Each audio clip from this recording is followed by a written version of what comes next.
இன்னைக்கு ரொம்ப சந்தோஷமா இருக்கு.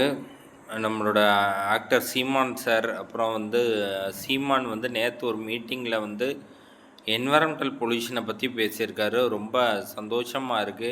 ஒரு தலைவர் எப்படி அழகா என்வைரன்மெண்டல் பொல்யூஷன பத்தி பேசணுங்கிறாரு.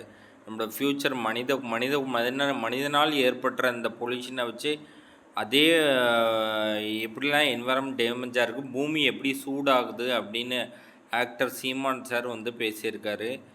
நானும் என்ன சொல்கிறேன்னா, இப்போ கொஞ்சம் கொஞ்சமாக என்விரான்மெண்டல் என்னது பொல்யூஷன் ஆகிட்டே இருக்கு. ஒன்று மழை ரொம்ப அதிகமாக பெய்யுது, இல்லை ஒன்று வெப்பம் ரொம்ப அதிகமாக இருக்குது, இல்லாட்டி ரொம்ப மழை பெய்யுது. நாளுக்கு நாள் என்விரான்மெண்டல் ஃபியூச்சர் ப்ராப்ளத்தை க்ரியேட் பண்ணுது. ஸோ இந்த என்விரான்மெண்டல் ஃபியூச்சரை ப்ராப்ளம் க்ரியேட் பண்ணுது. இப்போ ஆல்டர்னேட் சோர்ஸுக்கு நம்ம ஏதாவது திங்க் பண்ணணும்.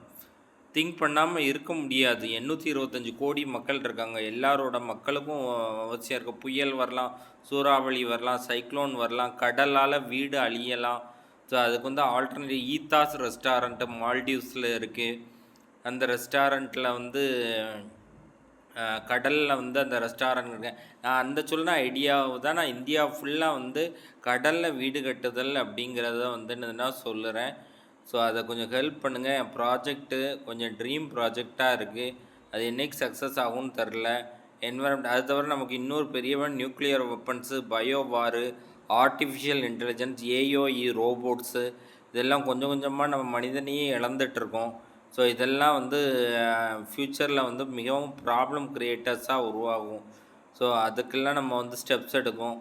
ஸோ இப்போ விவசாய நிலங்கள் 3 மடங்கு 3 மடங்கில் 2 மடங்கு கடல், 1 மடங்கு லேண்டு.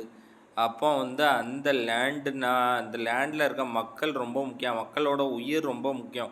825 கோடி மக்களோட உயிர் ரொம்ப முக்கியம். ஓகே, ஸோ பார்த்துக்கோங்க.